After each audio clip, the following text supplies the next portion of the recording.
Date de conférence. Document d'identité. Passeport valide d'au moins 3 à 6 mois après la date prévue de retour. Photocopie du passeport, page d'identification et visa précédent.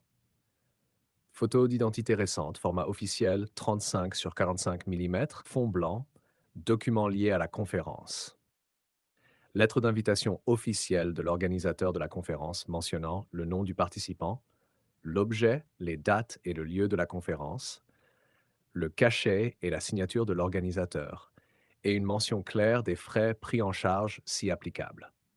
Programme détaillé de la conférence ou attestation d'inscription. Preuve de paiement des frais de participation, si ceux-ci sont exigés. 3 justificatifs professionnels. Lettre de mission de l'employeur ou attestation professionnelle. Preuve du statut professionnel comme une carte de service ou un certificat d'emploi. Pour les indépendants, documents d'enregistrement tels que le RCCM, l'IDENAT, etc. Cas de ressources financières. Relevé bancaire personnel des 3 à 6 derniers mois.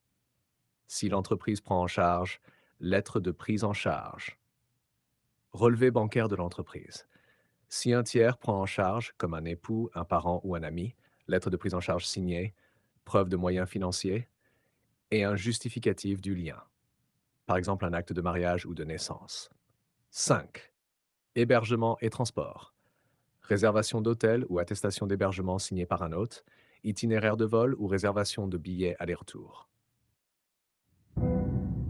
Autres documents. Assurance voyage Schengen avec une couverture minimale de 30 000 euros. Formulaire de demande de visa, rempli et signé. Preuve d'autorisation de congé ou lettre de disponibilité. Autorisation de sortie de l'employeur pour les salariés. Justificatif de résidence légale dans le pays d'origine si vous êtes résident non national. Frais de visa. Tarif classique entre 80 et 120 euros selon le pays.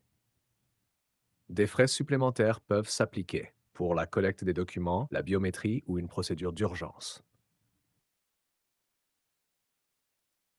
Le visa de conférence n'autorise pas l'exercice d'un emploi rémunéré.